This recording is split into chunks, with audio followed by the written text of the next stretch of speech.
Alhamdulillah, alhamdulillahilladzi arsala rasulahu bil huda wa dinil haqq liyudhhirahu 'alad dini kullihi walau karihal musyrikun. Asyhadu an la ilaha illallah wahdahu la syarikalah wa asyhadu anna Muhammadan 'abduhu wa rasuluhu alladzi la nabiyya wa la rasula ba'dah, amma ba'd. Maha besar Allah Subhanahu wa taala yang menjadikan langit dan seisinya, bumi dan seisinya, dan menjadikan bulan Ramadan sebagai bulan disyariatkannya saum. Alhamdulillah, pada kesempatan yang mulia ini di tanggal 12 Maret 2025 juga 12 Ramadan 1446 Hijriah, kita bisa senantiasa melaksanakan saum. Mari kita tingkatkan kembali nilai ketakwaan, nilai keimanan, nilai kesadaran diri, nilai beribadah kepada Allah Subhanahu wa taala di pertengahan saum ini. Maka dari itu, mari kita jaga kualitas keimanan kita dimanapun kita berada, dan pada khususnya bulan Ramadan ini, mari kita sama-sama untuk menjaga nilai ibadah yang di dalam rangkaian ibadah saum menjadikan suatu tujuan bahwa kita berusaha semaksimal mungkin untuk tidak melakukan hal-hal yang dapat mengurangi pahala saum. Para siswa dan siswi kelas 10 dan kelas 11 kegiatan pesantren virtual Smatren SMA Negeri 22 Kota Bandung. Hari ini kita masuk pada materi serial berikutnya, yaitu beberapa materi agak bahasanya panjang, maka dari itu akan dipersingkat penjelasannya mengenai tentang tata cara saum, kemudian hal-hal yang membatalkan saum, kemudian di situ fokus pada pahala, hal-hal yang mengurangi pahala saum, kemudian manfaat atau hikmah saum, kemudian yang terakhir adalah ancaman dosa bagi orang yang meninggalkan saum. Baik, siswa-siswi sekalian, mudah-mudahan aktivitas hari ini tetap menjaga ibadah sholat, ya. Yang terpenting dalam kegiatan hal ini adalah bagaimana bisa menjaga rutinitas sholat tepat pada waktunya, dikerjakan berjamaah. Bagi yang ikhwan laki-laki, senantiasa difokuskan di masjid. Kita akan masuk pada sisi inti dari materi serial mengenai tentang saum. Yang pertama adalah tata cara melaksanakan saum. Di serial sebelumnya sudah dijelaskan terkait tentang pengertian saum dan hukum saum. Maka hari ini kita masuk pada tata cara melaksanakan saum sesuai dengan sunnah. Jadi yang pertama, bahwa yang harus kita pahami, saum ini adalah ibadah. Ibadah karena namanya ibadah, suatu tata cara yang dimana di dalamnya ada kegiatan-kegiatan, kemudian bacaan-bacaan, kalaupun ada yang menjadi bagian yang sunnahkan Nabi SAW, maka ini hal yang diatur oleh agama. Maka yang pertama dilakukan ketika seseorang akan melaksanakan saum sesuai dengan sunnah Nabi SAW, yang pertama adalah niat. Niat ini merupakan syarat syah saum. Itu ada beberapa suatu penerangan dari para ulama-ulama kita, ya. dilakukan sebelum pada pelaksanaannya ada di malam hari, ya, dilakukan di sebelum melaksanakan saum, ada juga meniatkan selama satu bulan. Maka Nabi Shallallahu Alaihi Wasallam menjelaskan kepada kita ini menjadi bagian yang harus, bahwa setiap kegiatan ibadah harus disertakan dengan niat. Hadisnya dari Abu Daud, hadis riwayat Abu Daud, Rasulullah SAW sampaikan kepada kita sekalian bahwasanya malam yubayyitis syam, barang siapa yang tidak berniat saum sebelum fajar minal lail, fala siyamalahu, maka tidak ada puasa baginya. Artinya ini menjadi hal yang penting, bahwa meniatkan ibadah menjadi bagian yang harus menjadi dasar. Makanya niat saum kita ada yang meniatkan satu bulan saya berniat saum bulan Ramadan, atau ada yang memperbaharui niat jadi setiap malam. Nah, makanya niat ini menjadi kekuatan, menjadi dasar untuk menjalankan ibadah saum. Kemudian ada lafaz niat, ya, ada lafaz niat. Maka lafaz niat di dalam hadis arba'in, lafaz niat itu sebetulnya untuk menguatkan hati agar tidak kemudian mendatangkan suatu hal yang tidak khusyuk. Maka di antara bagian para ulama menyampaikan, mengajarkan kepada umatnya untuk melafazkan niat. Kemarin juga disampaikan dalam kitab Safinatun Najah bahwa niat itu adalah qasdus syai', ya, bermaksud sesuatu, muqtaranan bi fi'lihi, kemudian disertai dengan pekerjaannya. Wa mahalluha, dan tempat niat itu adalah al-qalbu, di hati. Nah, jadi niat itu adalah pekerjaan hati. Jadi nanti kalau dalam ranah fikih itu ada ibadah yang dilakukan oleh hati, ini termasuk niat. Ibadah yang dilakukan oleh lisan, zikir-zikir, ya, bacaan-bacaan di dalam sholat itu ada ibadah lisan. Kemudian ada ibadah anggota badan. Maka gerakan sholat itu ibadah gerakan. Berikut juga ibadah tertinggi haji, ya, banyaknya adalah ibadah badaniyah, ya, tawaf, sa'i, ya, itu bagian daripada ibadah. Makanya nanti rangkaian ibadah ada 3, ya, satu, ya, yang pertama ada yang diniatkan atau yang bersumber pada hati, bersumber pada lisan dan anggota badan. Kedua, setelah niat itu makan sahur. Jadi sahur ini sebagai sunnah yang sangat dianjurkan, karena di dalam sahur itu terdapat keberkahan. Bahkan Rasulullah SAW menyatakan dalam hadis Bukhari nomor 1923 dan Imam Muslim nomor 1095, Rasulullah SAW bersabda, tasahharu, makan sahurlah, fa inna fis sahur barokatun, karena di dalam sahur itu terdapat berkah. Ini bagian yang juga harus menjadi rangkaian ibadah saum.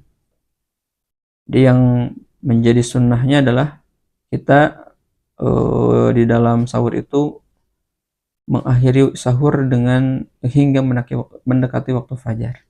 Waktu fajar itu azan subuh. Kemudian di dalam aktivitas sahur juga mengkonsumsi makanan ringan jika tidak mampu banyak. Kemudian yang terpenting adalah minum air.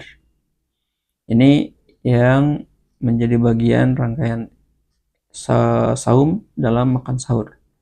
Kemudian yang ketiga, setelahnya seseorang itu niat, kemudian dia makan sahur, kemudian dia makan di waktu sahur. Kemudian yang ketiga adalah ketika masuk pada saumnya nih, yaitu menahan diri dari hal-hal yang membatalkan saum. Allah Subhanahu wa taala menyatakan dalam Quran surat 2 ayat 187, "Wa kulu washrabu hatta yatabayyana minal khaytil abyadu minal khaytil aswadi minal fajr. Tsumma atimus shiyam ilal lail." Makan minumlah hingga jelas bagimu benang putih dan benang hitam fajar. Ya, kemudian sempurnakanlah saum sampai datang malam. Jadi satu hari itu saum. Maka sunnah saat berpuasa itu atau sunnah dalam melaksanakan saum, yang pertama menjaga lisan dari perkataan kotor.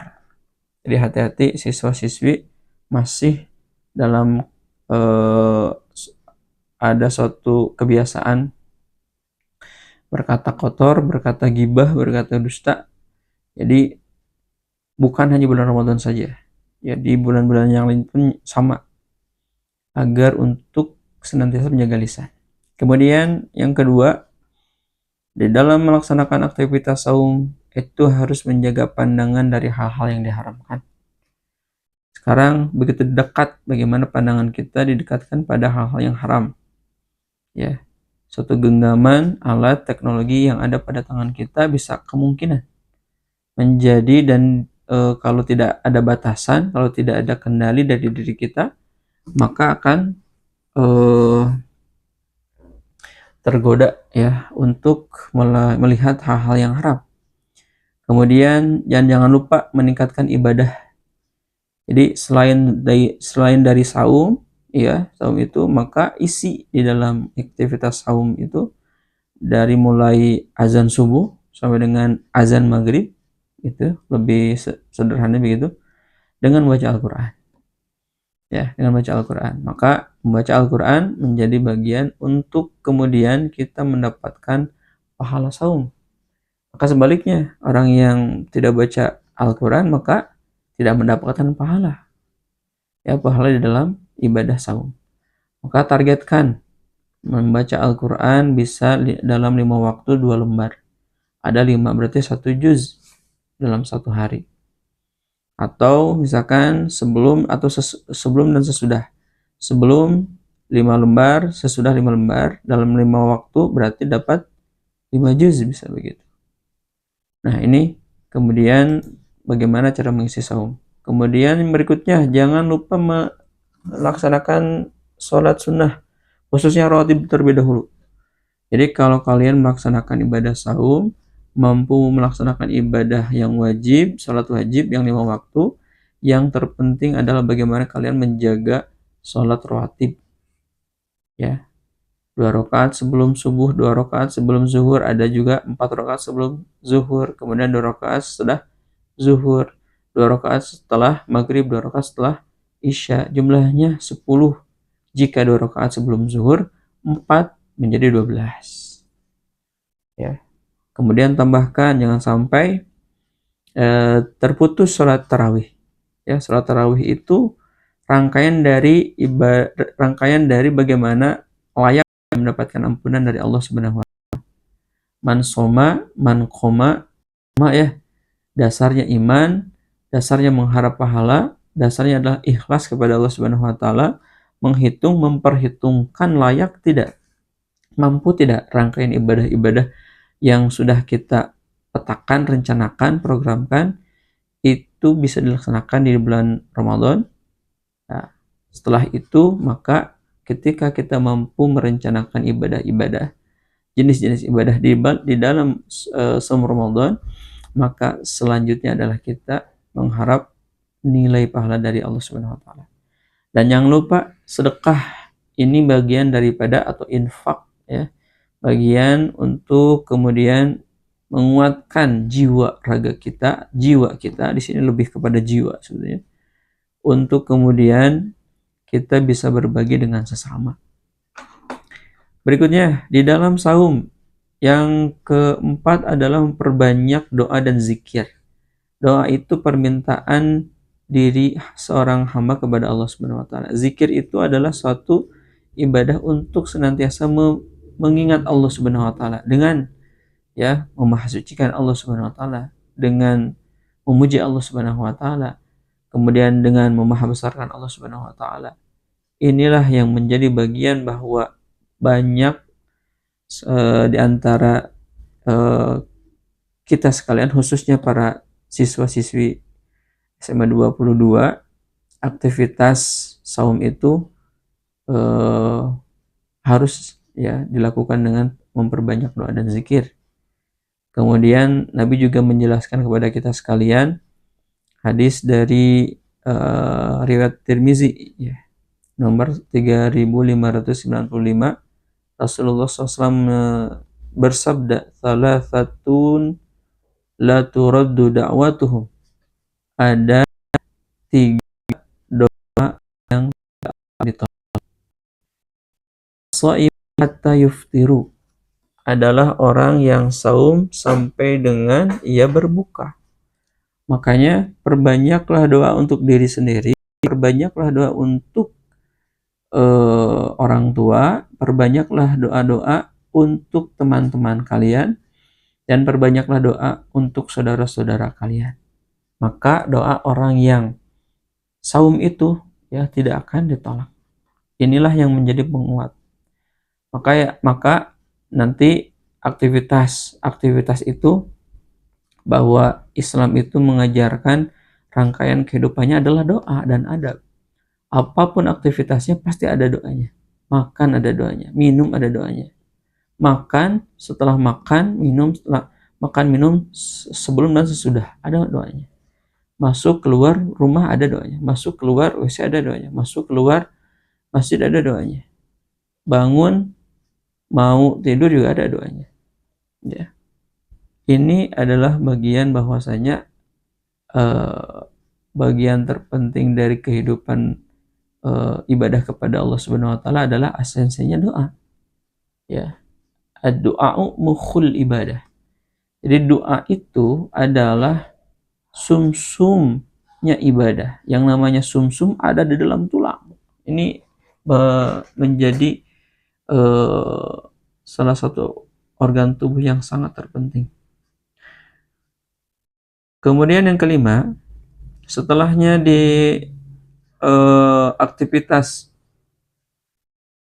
siang harinya dia mampu memperbanyak doa dan zikir, memperbanyak bacaan Al-Quran, menjaga sholat 5 waktu dan sholat sunnahnya, ditambahkan sholat duha nanti ya, bisa 2 rakaat 1 kali salam, 4 rakaat 1 kali salam, 6 rakaat 1 kali salam, 8 rakaat 1 kali salam.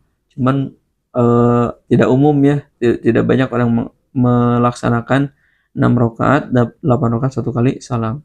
Pada intinya adalah 8 rakaat. Kemudian setelahnya selesai ya dalam melaksanakan ibadah saum, maka tibalah berbuka. Maka hal yang disunahkan adalah menyegerakan berbuka. Tentunya sesuai dengan ketentuan waktu ya. Sebelum waktu azan maghrib, karena sunnah untuk menyegerakan kemudian dilakukan. Tidak, tentunya dengan ketentuan waktunya. Lihat waktunya, sudah masuk azan maghrib atau sudah masuk waktu maghrib atau belum. Maka dianjurkan untuk berbuka segera setelah matahari terbenam. Rasulullah SAW bersabda dalam hadis riwayat Bukhari dan Muslim, la yazalun nasu bi khairin ma ajjilu al-fitra. Jadi manusia itu akan berada dalam kebaikan selama mereka menyegerakan berbuka. Kenapa? Karena yang tadi esensi daripada kebutuhan pokok manusia kan makan minum ya. Karena makan minumnya ditahan, bukan di stop ya. Bukan dilarang, hanya disuruh untuk menahan ya. Kan banyak bagian-bagian daripada sifat ketamakan, sifat rakus itu kan dari nafsu makan. Makanya Allah Subhanahu wa taala menyuruh untuk menahan ya, menahan diri. Setelahnya kita mampu menahan diri dari makanan minum ya, dan satu lagi adalah bercampur bagi yang suami istri, maka diperbolehkan pada waktu azan maghrib, setelah masuk terbenamnya matahari masuk waktu maghrib, maka segerakan untuk berbuka. Nah, di situ ada sunnahnya. Maka sunnah saat berbuka yang pertama adalah biasanya kita berbuka dengan air ya, gitu. Atau berbuka dengan makanan-makanan kearifan lokal gitu, dengan wilayah tertentu. Maka bagaimana suatu penerangan Nabi dalam berbuka? Hadis riwayat Abu Daud nomor 2366. Nabi itu melakukan ketika iftar itu dia memulai dengan kurma ya. Jika tidak ada, dengan air gitu. Sekarang mah kita ada ya, kurma ada, air ada, makanan-makanan kearifan lokal juga ada ya. Maka yang didahulukan adalah kurma. Kemudian jangan lupa membaca doa ya, ini doa yang populer, Allahumma lakasumtu wa ala rizkika aftortu. Ini juga dari hadis riwayat Abu Daud nomor 2358. Atau dengan ketika rangkaian doa yang lain, masuk air, minum air ketika berbuka, kemudian doa setelah itu, zahabal zama'u wabtallatil uruqu wa sabatal ajr insyaallah. Telah hilang dahaga karena sudah minum air. Jadi terkadang kalau kita lihat doa rangkaian, kita mendahulukan air dulu baru doa ya. Jadi mana dulu, doa dulu atau makan berbuka dulu ya.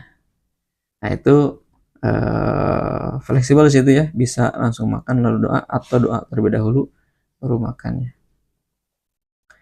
Kemudian yang berikutnya, setelah kalian berbuka, maka jangan lupa ya, ibadah sholat maghrib di masjid itu harus dikawal aktivitas berjamaahnya. Jadi ketika berbuka tidak harus mengendalikan diri ya. Karena ibadah yang menjadi esensi selain berbuka ada juga saat berjamaah. Maka sekedarnya untuk menyegerakan berbuka, kurma dan air ya, kurma atau tidak ada kurma dengan air, maka laksanakan sholat maghrib berjamaah. Terkadang aktivitas buka bersama ya, teman-teman satu kelas, aktivitasnya kumpul di satu tempat makan dulu ya, makan berbuka terus sampai sholatnya, akhirnya apa sholatnya masing-masing, sholatnya tetap bisa melaksanakan sholat tapi pelaksanaannya masing-masing. Nah di sini salah satu ujian bagi kita ya, bagaimana bisa menjaga aktivitas sholat maghrib pun bisa dilaksanakan di awal waktu ya, kemudian berjamaah, kemudian di masjid.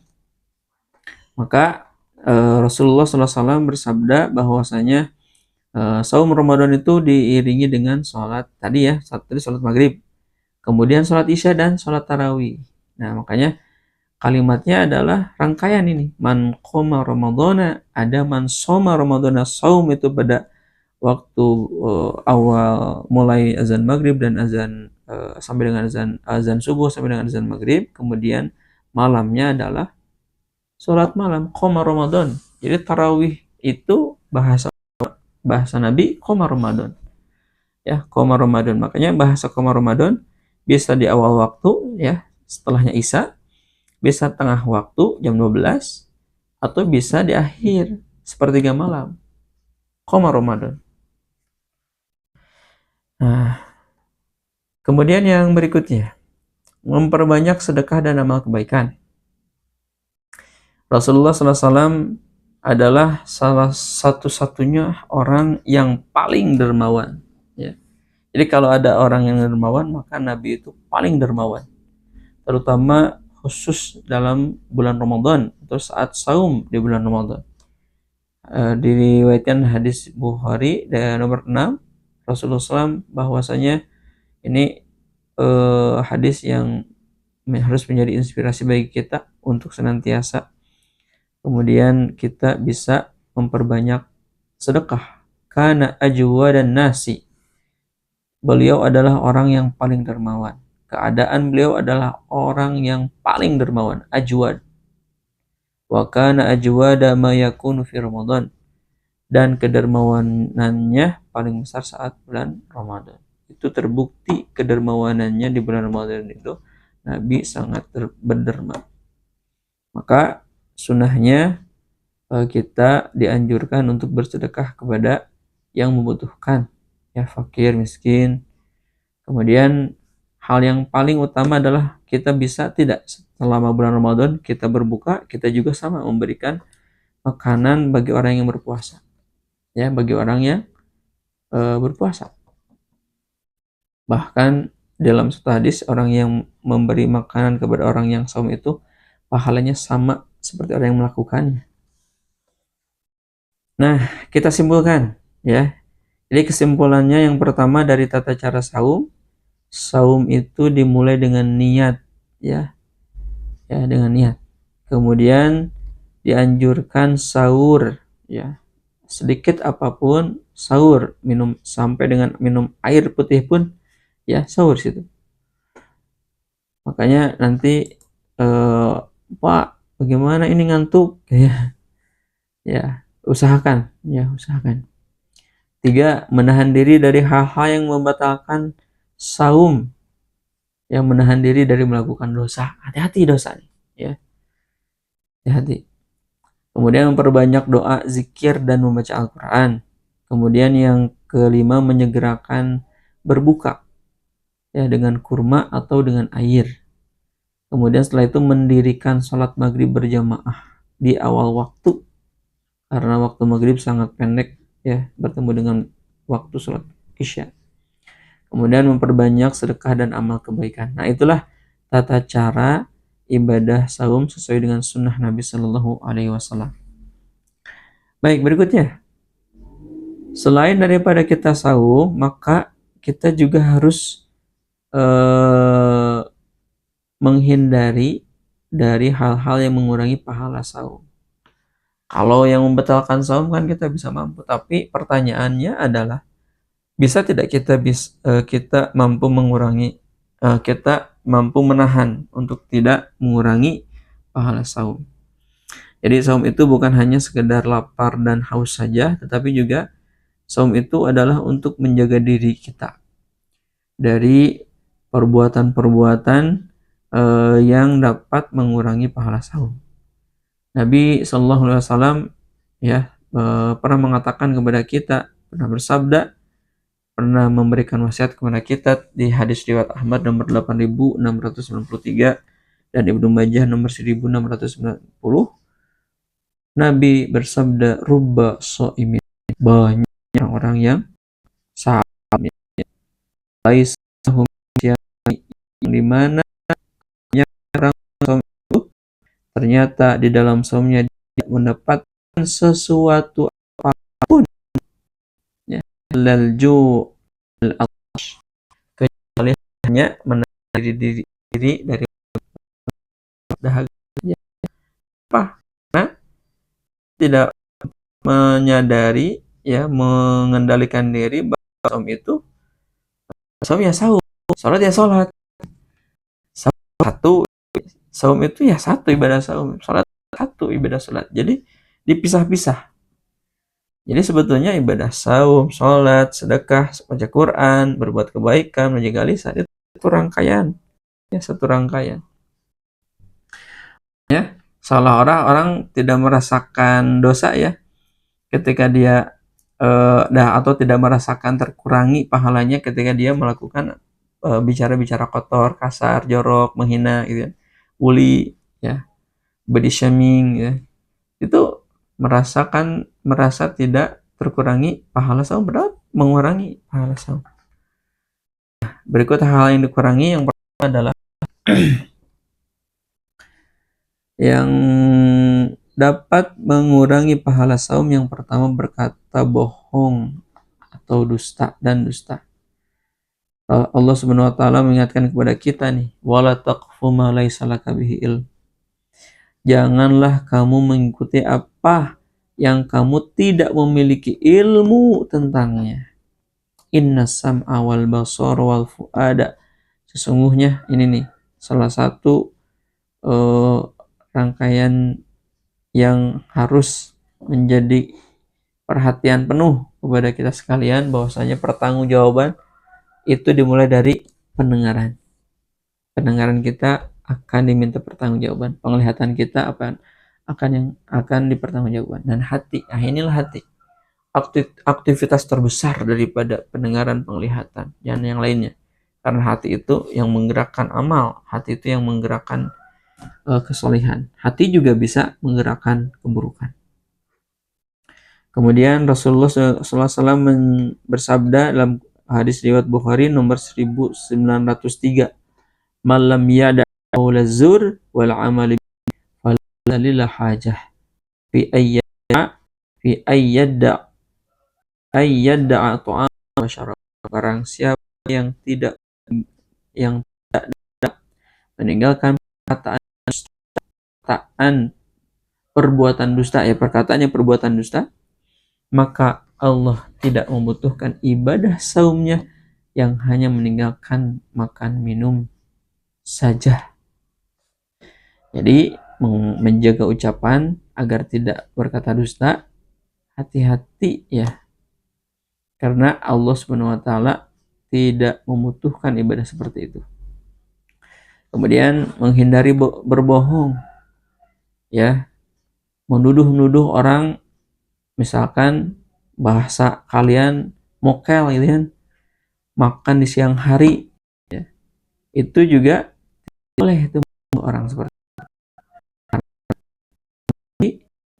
Orang yang saum tetapi tidak mampu menjaga lisan dari dusta, bohong, menuduh tanpa ada bukti, ya, maka ibadah yang seperti itu. Kedua, menggunjing dan mengadu domba, gibah, ya, dan namimah. Namimah itu mengadu domba. Allah berfirman, wala yaghtab ba'dukum ba'dha. Janganlah sebagian kalian menggunjing, janganlah sebagian kalian, bahasa sekarang, membuli, ya, mengatakan orang dengan warna kulit, ya, mengatakan orang tuanya dengan pekerjaan tertentu, ya, itu tidak boleh. Bahkan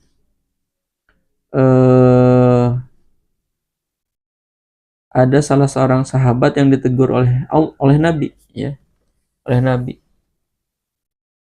Atau ada seorang sahabat yang menghina sahabat yang lain kemudian ditegur Nabi, ya. Bahasanya sama, ya. Bahasanya kepada warna kulit tertentu. Maka kata Nabi, janganlah kau begitu. Sesungguhnya kalau jika engkau begitu, maka masih ada di dalam dirimu sisa-sisa kejahilian. Jadi itulah perbuatan jahiliyah. Jadi kalau kalian, Abu Zar, ya, Abu Zar itu kan mempunyai masa kelam, ya. Abu Zar itu beliau itu perompak, ya, ketika masuk Islam kemudian iman kepada Nabi, tetapi masih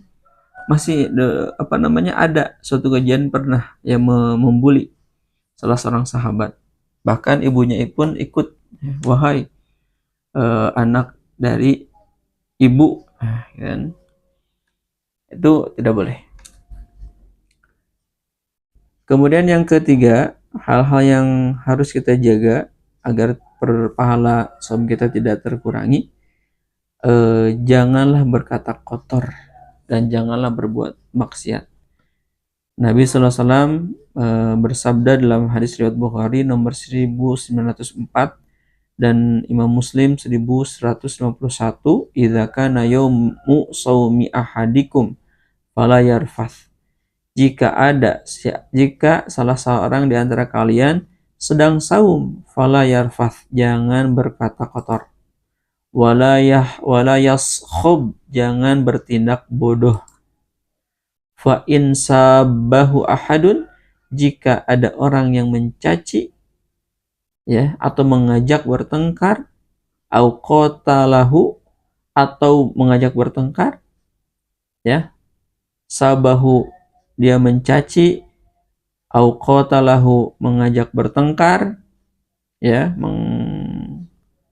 falyakul maka hendaklah ia mengatakan innimru'un shaimun, sesungguhnya aku sedang saum.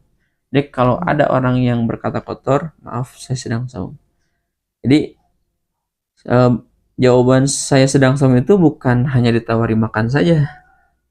Jadi kalau ada yang gibah, oh maaf saya lagi sedang saum. Menahan diri ketika ada aktivitas perkataan kotor, kasar, jorok, menghina, oh maaf saya sedang saum. Atau mengajak kepada perbuatan yang maksiat, oh maaf saya sedang saum. Itulah Nabi SAW ketika ada di antara orang, ya, yang mengajak kepada keburukan, maka katakanlah saya sedang saum. Bagaimana solusinya? Solusinya ya menghindari kata-kata kasar.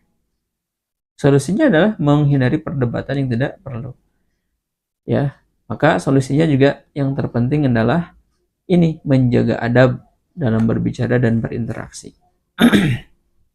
Berikutnya, 4. Pahala yang dapat mengurangi perbuatan yang dapat mengurangi pahala saum ada melihat hal yang haram.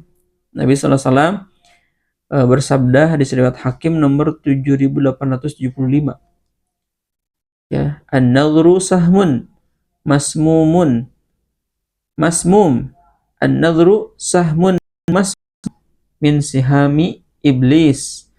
Pandangan adalah salah satu panah beracun dari panah-panah iblis. Ini pandangan ini hati-hati ya. Maka bagaimana solusinya? Solusinya mendudukan pandangan dari hal-hal yang haram. Tundukkan. Ya, tundukkan. Kemudian ini juga secara fisik memang menundukkan, tetapi hati juga sama. Bagaimana bisa dipalingkan jika ada pandangan yang haram. Kemudian menghindari konten, kalau di sekarang ya, menghindari konten yang tidak baik, baik di media sosial, televisi, ataupun internet, ya, menghindari.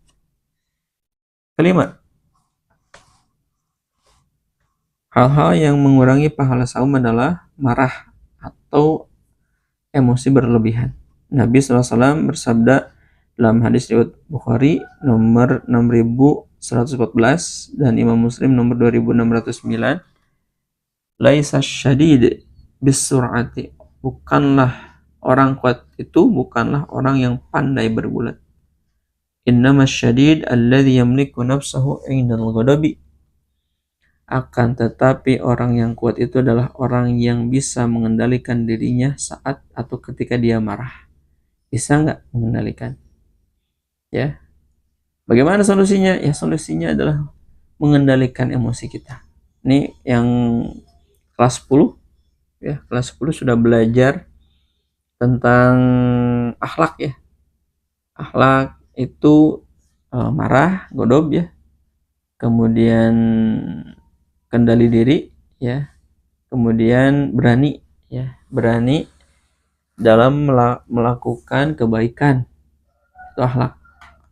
Kemudian jika yang solusinya, jika engkau marah maka segera duduk atau berwudu. Nah, itulah solusi jika keadaan kalian ada dalam keadaan marah atau emosi yang berlebihan. 6. Hal-hal yang harus kalian coba hindarkan untuk tidak mengurangi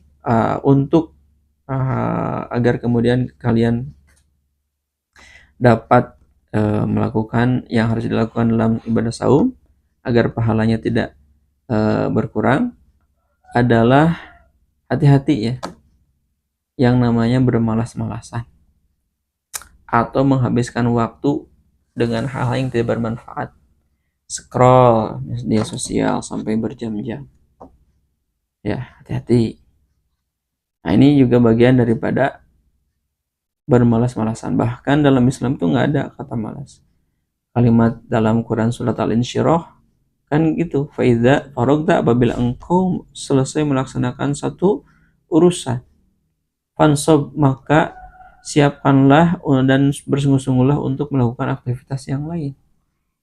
Ya, inilah Al-Quran dalam Quran surat Al-Insyirah. Kemudian hati-hati ya. Berikutnya, mencicipi makanan tanpa keperluan. Nah, mencicipi makanan juga sama. Ini akan bisa juga menyebabkan batal, juga bisa mengurangi pahala. Mencicipi makanan tanpa ada alasan mendesak dapat mengurangi pahala saum meskipun tidak membatalkan. Maka solusinya ya hati-hatilah, hindari kalau ada makanan-makanan ya. Kemudian ke-8, berlebihan dalam makan sahur atau saat berbuka. Hati-hati, jangan berlebihan. Makan di meja ada 10 menu ya. Ada 10 menu. Dari makan pembuka, dari makanan ini sampai makan penutup ada semua situ. Dimakan setelah azan maghrib. Allahu Akbar, semuanya makan. 1, 2, 3, 4, 5. Sampai akhirnya dia tidak mampu melaksanakan sholat, apalagi sholat isya, apalagi mengendalikan makan itu kan mengendalikan. Kenapa sudah berbuka tidak mengendalikan dengan itu kan menahan dari makan minum tuh pada dasarnya tuh bukan esensi fisik makannya, tetapi bagaimana mengendalikan nafsunya, esensinya. Maka apa solusinya? Solusinya cukup saat berbuka, saat karena lambung kita kong ya, diatur makanan-makanan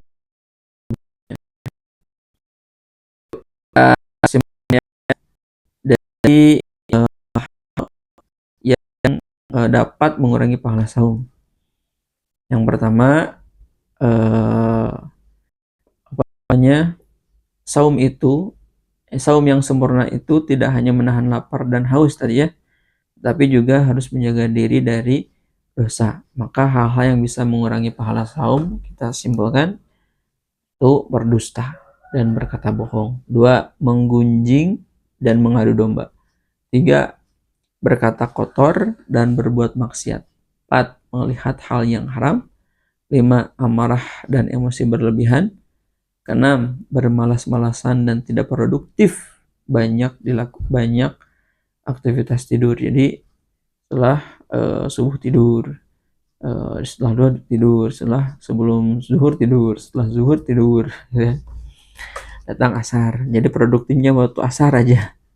Itu yang waktu asar sampai dengan maghrib. Setelah maghrib banyak berlebihan makan, kemudian istirahat, tidak dapat laksanakan atau meninggalkan sholat tarawih dan sholat isya. Nah, itu yang tidak boleh.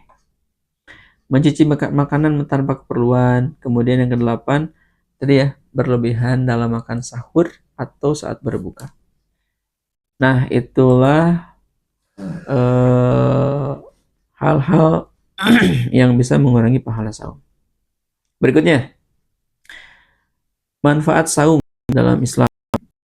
Jadi, satu, sebagai pengantarnya, itu bukan dari ibadah yang diperintahkan Allah, tetapi juga banyak manfaat, baik secara spiritual ya, jiwa ibadah kepada Allah Subhanahu wa taala, kemudian fisik kita, kemudian mau sosial ya, kalimatnya sangat relevan. Jadi di firman Allah ayat ke-183 ayat surat kedua itu bukan hanya satu kalimat bukan, tetapi banyak mengandung hikmah di dalamnya. Maka yang pertama, apa manfaat saum? 1, manfaat spiritual. Apa itu spiritual maksudnya? Ada manfaat keimanan dan ketakwaan.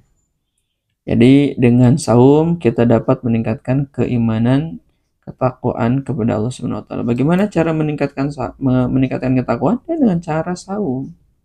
Bagaimana cara meningkatkan ketakwaan? Dengan cara membaca Al-Qur'an. Jadi ketika kita saum, inilah cara untuk kita bisa meningkatkan ibadah atau ketakwaan, keimanan kepada Allah Subhanahu wa taala. Ketika kita baca Al-Qur'an bagian untuk meningkatkan ibadah kepada Allah Subhanahu wa taala atau meningkatkan iman kepada Allah Subhanahu wa taala. Nah, jadi saum mengajarkan kita untuk lebih mendekatkan diri kepada Allah Subhanahu wa taala dengan menahan diri dari hal yang diharamkan. Kan tujuan saum itu la'allakum tattaqun, ya, agar supaya engkau bertakwa. Maka efeknya satu, menambah kesadaran akan kehadiran Allah Subhanahu wa taala dalam diri kita, ya. Jadi apapun yang kita lakukan aktivitas, maka ada hadirnya Allah Subhanahu wa taala. Makan hadir Allah Subhanahu wa taala. Tidur hadir Allah Subhanahu wa taala. Belajar tidur, belajar hadir, ada akan adanya Allah Subhanahu wa taala. Di dalam perjalanan sekolah hadir Allah Subhanahu wa taala. Banyak ketika keluar selesai sekolah itu hati-hati keluar gerbang, ya, jaga mulut kita jangan sampai ada aktivitas kancing, ada aktivitas coplok, jangan, ya. Sekarang kan menjadi tren, ya, bahasa itu. Jangan. Jadi yang baik-baik saja. Kemudian manfaat berikutnya, Rasulullah SAW bersabda terkait tentang hadis Bukhari dan Muslim, ya. Dengan manfaat saum itu adalah yang kedua, mampu menghapuskan dosa-dosa. Jadi menghapuskan dosa-dosa itu tidak otomatis, ya, tergantung kepada kita. Jadi kita tahu kita ingin menghapuskan dosa, bukan ya, tapi itu yang berikut yang disampaikan kita sebenarnya kita belajar 1 bulan aja selesai, tidak ada efek 11 bulan berikut. Ini kemudian apa yang ditimbulkan? Ditimbulkannya memperoleh ampunan Allah Subhanahu wa taala. Ini antara dirinya dengan Allah Subhanahu wa taala. Jika dia banyak melakukan aktivitas ibadah, maka dia mendapatkan ampunan Allah Subhanahu wa taala. Kenapa sih begitu mudah, ya? Salat itu sudah tanda-tanda ampunan. Mengapa sih begitu mudah, ya, untuk tidak mengatakan perkataan kotor? Jadi ampunan Allah itu ditandai dengan kemudahan kita dalam melakukan kebaikan. Kemudian menjadikan kita lebih bersih, ya, secara keimanan. Ketiga, mendekatkan diri kepada Allah melalui doa yang mustajab. Tadi, ya, 3 orang yang mana doanya tidak akan ditolak. Salah satunya adalah doanya orang ketika saum, mulai azan subuh sampai dengan berakhir azan maghrib, banyak doa, ya, banyakin doa. Efeknya doa itu lebih mudah dikabul oleh Allah Subhanahu wa taala dan menjadikan saum ini sebagai sarana memperbanyak doa. Itu manfaat keimanannya. Bagaimana manfaat fisik? Bagaimana manfaat kesehatan? 1, dengan saum membersihkan racun dalam tubuh, detoksifikasi. Jadi tubuh ini memiliki kesempatan untuk membersihkan dirinya dari racun melalui proses metabolisme. Makanya saum. Apa yang menjadi efeknya? Maka mengurangi kadar racun dalam tubuh. Jadi badan ini tuh banyak racun, ya, dari makanan yang kita makan, konsumsi, ya, dari aktivitas pola tidur, ya, pola olahraga, ya, itu, ya. Kemudian manfaat efek dari membersihkan racun dalam tubuh itu adalah meningkatkan fungsi organ-organ penting seperti hati dan ginjal. Inilah yang dimaksud dalam Quran surat Al-Baqarah, ya, Allahu la ilaha illa wal hayyul qayyum, ya, adalah Allah Subhanahu wa taala yang mengurus hati, baik dalam kehidupan ataupun ketimpangan. Maka memberikan salah satu Allah sedang menjaga kita, Allah Subhanahu wa taala sedang memelihara diri kita dengan saum. Kemudian kedua, memberikan pencernaan. Jadi ketika saum, organ pencernaan dapat beristirahat dari kerja-kerja berdasarkan syariat. Manfaatnya mengurangi penyakit lambung, usus, meningkatkan kerja sistem pencernaan. Dan berikutnya, mengendalikan badan dengan itu ya. Jadi saum membantu tubuh mengendalikan badan dengan membakar cadangan lemak yang berlebih, mampu menurunkan berat badan selama bulan Ramadan, maka menjadi sehat. Karena Nabi Sallallahu Alaihi Wasallam mengatakan mutasihu, ya memang sehat ya. Saum itu sehat. Kemudian mengurangi risiko obesitas dan penyakit terkait seperti diabetes. Berikutnya, menjaga kesehatan jantung dan menurunkan kolesterol. Penelitian menunjukkan bahwa saum dapat membantu menurunkan kadar kolesterol jahat LDL, ya, kolesterol jahat LDL atau LDL, dan meningkatkan kesehatan jantung. Makanya dengan saum itu dapat mengurangi risiko jantung. Dengan saum itu membantu menjaga keseimbangan tekanan darah.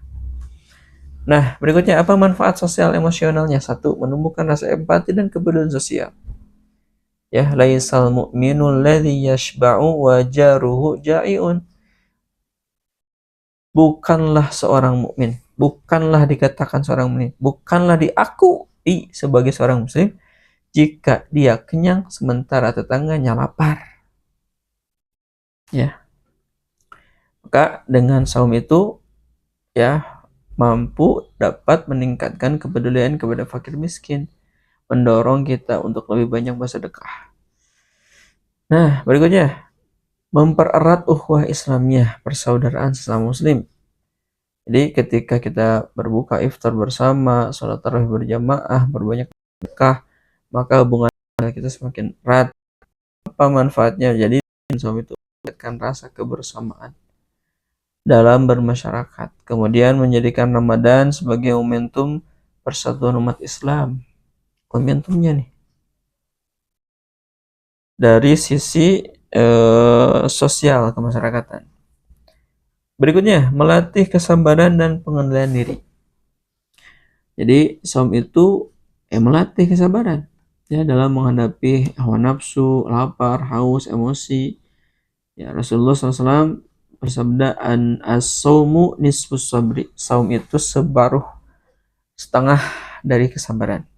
Jadi dengan saum mampu mengontrol emosi dan amarah. Dengan saum mampu menjadikan diri kita lebih disiplin dan teratur. Apa manfaat akhirat? Ini manfaatnya, mendapatkan pintu khusus di surga namanya Ar-Rayyan. Inna fil jannati baban yuqalu Ar-Rayyan. Ya, di dalam surga itu ada sebuah pintu disebut Ar-Rayyan. Yadkhulu minhu as-shaim yaumil qiyamah, yang hanya dimasuki oleh orang-orang yang saum saja. Ya. Maka dengan saum harus mampu menjadikan motivasi agar saum kita dijalankan dengan ikhlas. Jadi hati-hati, kenapa saum itu banyak orang yang tidak ikhlas? Karena landasannya bukan iman. Karena landasannya hanya teman-temannya. Kemudian memberikan syafaat di hari kiamat. As-siyamu wal Qur'anu yashfa'ani lil 'abdi yaumil qiyamah. Hadis riwayat Ahmad adalah nomor 6626. Saum dan baca Quran itu akan memberi syafaat pada hari kiamat. Maka dengan saum menjadikan bahwa saum itu sebagai amal untuk menyelamatkan akhirat. Nah, oke, mari kita coba ulas ya. Kita simpulkan. Jadi manfaat saum yang pertama adalah manfaatnya spiritual. Meningkatkan ketakwaan, menghapus dosa, mendekatkan diri kepada Allah. 2. Membersihkan tubuh dari racun, menjaga pencernaan. Kemudian kesehatan jantung. 3. manfaat atau dari segi sosial, menumbuhkan empati, mempererat saudara dan kesabaran. Keempat, apa manfaat saum akhirat dari segi mendapatkan penilaian memperoleh syafaat di kiamat. Nah, itu yang mungkin bisa disampaikan. Nanti ada ini masih ada terakhir, orang yang meninggal ibadah saum apa dosanya? Ya, kita sedikit saja. Satu, atas pelaku dosa. Kedua, bisa digantikan berhidup. Kenapa? Karena dia bermain-main dengan syariat. Kemudian mendapatkan azab, ancaman yang berat. Ya, ancaman yang berat. Jadi ada suatu ketika aku melihat suatu kaum, ini hadisnya riwayat Ibnu Hibban, digantung dengan tumit mereka, mulut mereka robek, mengalirkan darah. Aku bertanya, siapa mereka? Mereka adalah orang yang tidak sahum, orang-orang yang berpuasa sebelum waktu, orang yang makan di siang hari. Hati-hati ya, kalian jangan pada mokel. Kemudian yang berikutnya, dikhawatirkan tidak meninggal dalam keadaan husnul khotimah. Hati-hati. Kematian itu misteri kematian, 1 waktu, 2 tempat, 3 cara. Kemudian menjadi sifat orang munafik dan fasik dalam Quran surat At-Taubah 54. Kemudian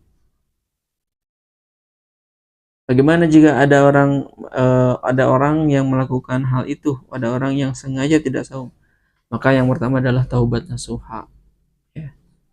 Jadi harus menyesali perbuatan, berhenti dengan meninggalkan saum.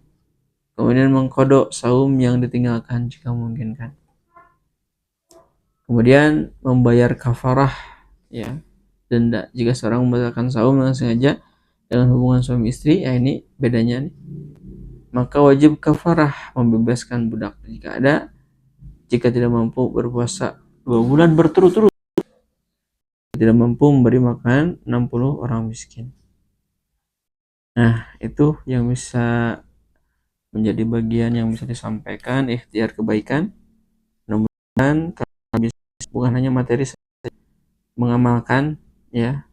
Ingat, puncak adalah kalau ada kalian yang punya paling pintar, yang buruk tidak dikatakan orang itu mampu. Jadi punya ilmu, hati, adab kepada diri, adab kepada orang tua, ya, adab orang tua, adab guru, adab kepada orang lain, adab kepada tetangga. Hati-hati, SMA 22 siswa-siswinya harus memperhatikan itu. Siswa-siswi SMA 22 orangnya beradab dan berakhlak. Demikian bisa disampaikan yang mulia ini. Semoga Allah Subhanahu wa taala mengampuni dosa kita, memberikan kekuatan untuk terus menjalankan ibadah kepadanya. Allahumma taqabbal minna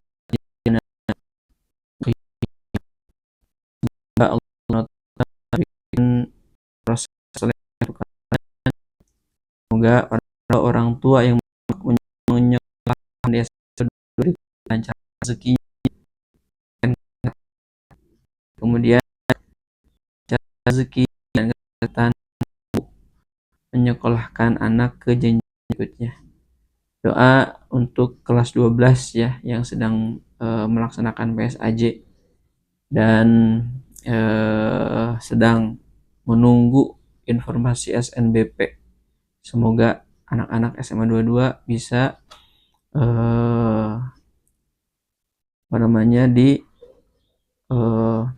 kabulkan Allah Subhanahu wa taala. Itu yang bisa disampaikan. Terima kasih banyak atas kesempatan yang mulia ini. Mudah-mudahan menjadi nilai ya buat kalian wasilah sarana untuk meningkatkan diri kalian kepada kebaikan. Rabbana atina fid dunya hasanah wa fil akhirati hasanah wa qina adzabannar. Qulu qouli hadza wa astaghfirullah li wa lakum. Wassalamualaikum warahmatullahi wabarakatuh.